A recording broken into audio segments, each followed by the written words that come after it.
Hello, everyone. Mike Lester here with Farm Equipment Magazine, and I've got Keith Kreps with me here today, the COO of 21st Century Equipment out in Nebraska. With us, thanks for being here, Keith. Glad to be here, Mike.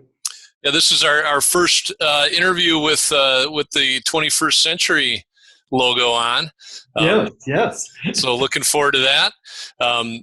Been working with you a number of years. You've done a lot of interviews with us, presentations back to the very first Dealership Minds Summit, where you had made the still repeated maxim of "don't fall for shiny shoes," which people still talk about 7 years later. So very good. Well, first off, I just have you maybe give our viewers here just a little overview of 21st Century and how many stores in the states that you're in. Sure. 21st Century John Deere dealer was formed back in 1996. We've got 16 John Deere stores and one irrigation store. The stores are located in the Panhandle here in Nebraska, Colorado, and then we have one store in Wyoming. Mm-hmm. Okay. So you were put in charge of operations in late February, right? Did I have that right? Okay. 7 weeks ago today. Yeah, 7 weeks ago today. So just a couple weeks later, the world totally changed on its head with COVID-19. It did.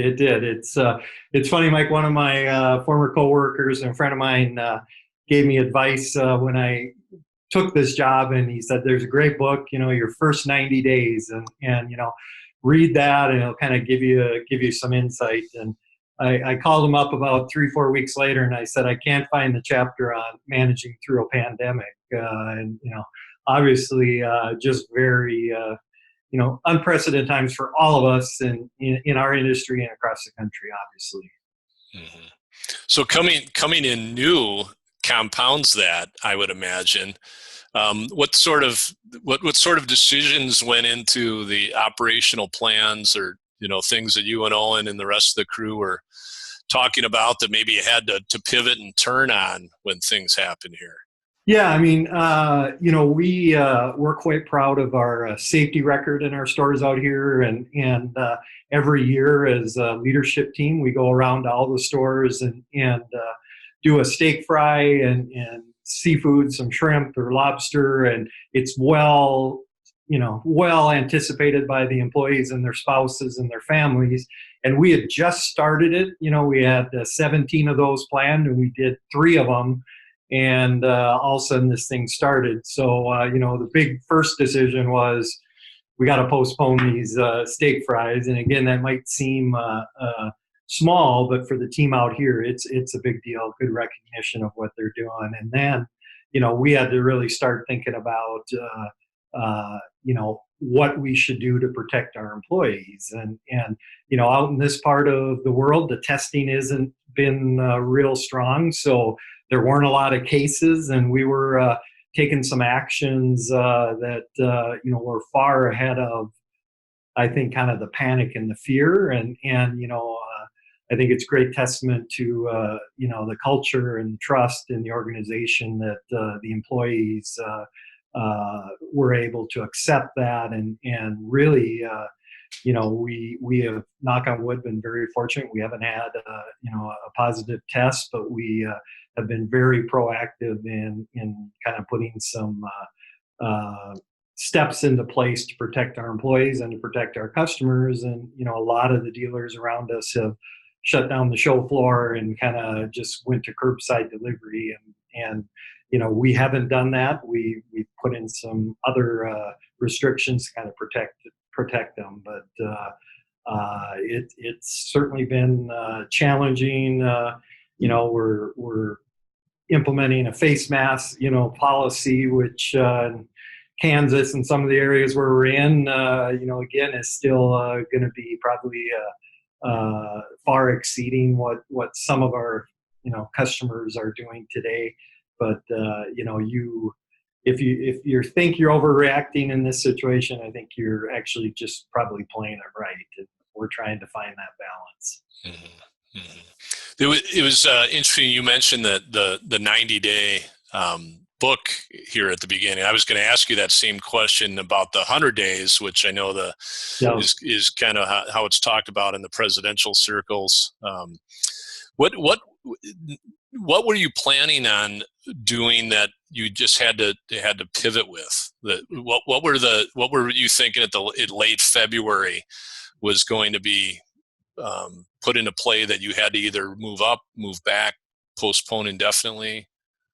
Great question. And for the people that know me, know that, I'd love to spend time in the stores. In my former role, I spent 200 days a year in the locations. I think that, I can do more in the location than I can sit behind a desk. So when I took this position, I told Owen that, the first 60 days, I was going to be in the stores, nonstop and getting to know the employees. More importantly, them getting to know me and building that trust. And I made it to 6 of the stores, and that's as far as I've gone. So I had to pivot and get on the phone and call several of the people, introduce myself, and we're fortunate we have a lot of technology, so we do a lot of video conferencing even prior to this, and at least been able to get out there. But again, anybody that knows me that thinks I've spent 6 weeks in an office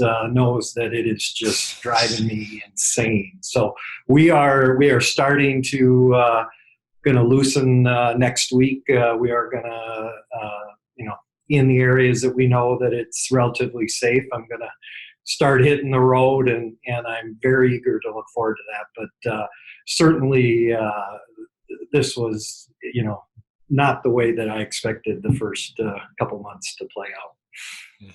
Yeah, certainly. I imagine it's challenging. Is there a positive that you've noticed on coming in fresh during a situation like this? Yeah, I mean, I think you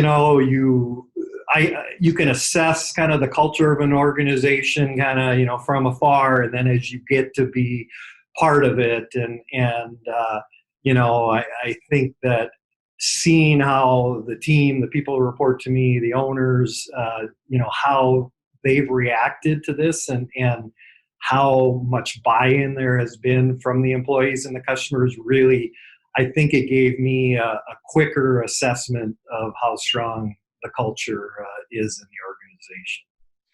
Yeah, that's an interesting point. It's probably it's a more candid look at the culture during Mm-hmm. tough times than it is when things are rolling, right? Yep.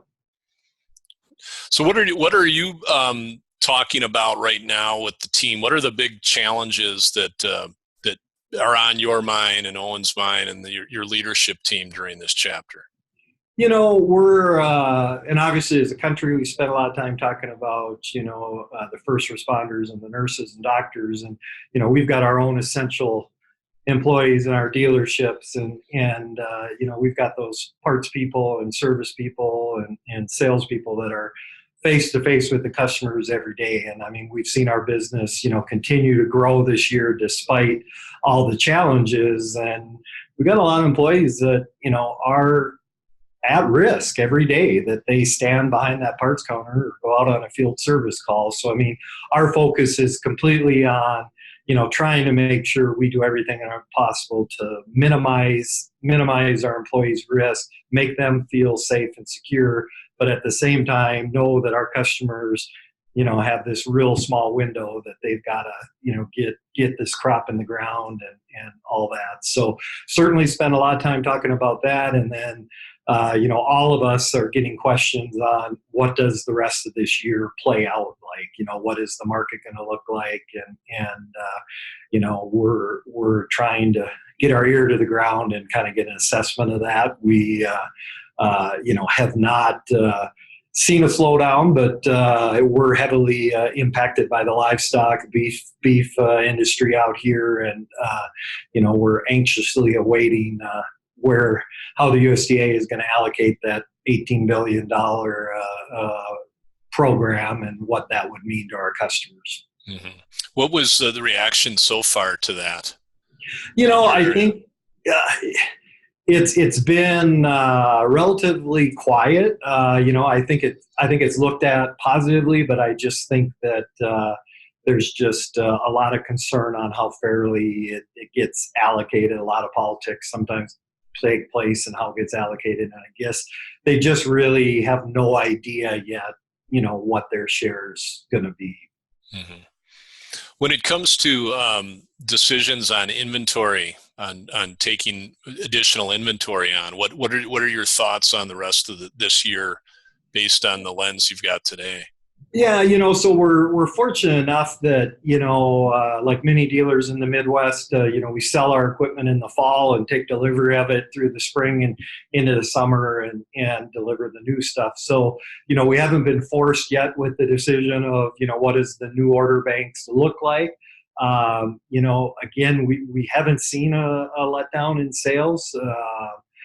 So we're anticipating that, hopefully this will continue, and maybe, even if we see a little slowdown, that it'd be maybe flat with last year at worst case scenario. But, I think people got to be comfortable going, or, walking into dealerships and walking into elevators and different things like that by July, August, or it's probably going to, put a damper on the first quarter of next year. Mm-hmm.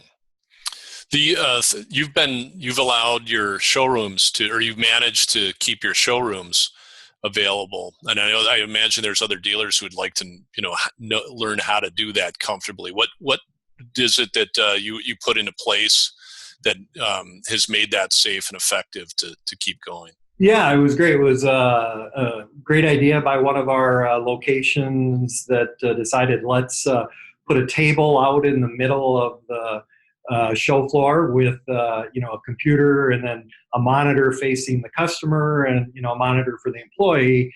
And that way, as the person come in to get parts, they only made it halfway into the dealership, and there was only one person behind that counter, instead of being kind of congested around the parts areas, and the employees take turns. We limit, depending on the size of the show floor, to 4 to 5 customers on a show floor at a time, and ask the customers to wait outside if there's more than that.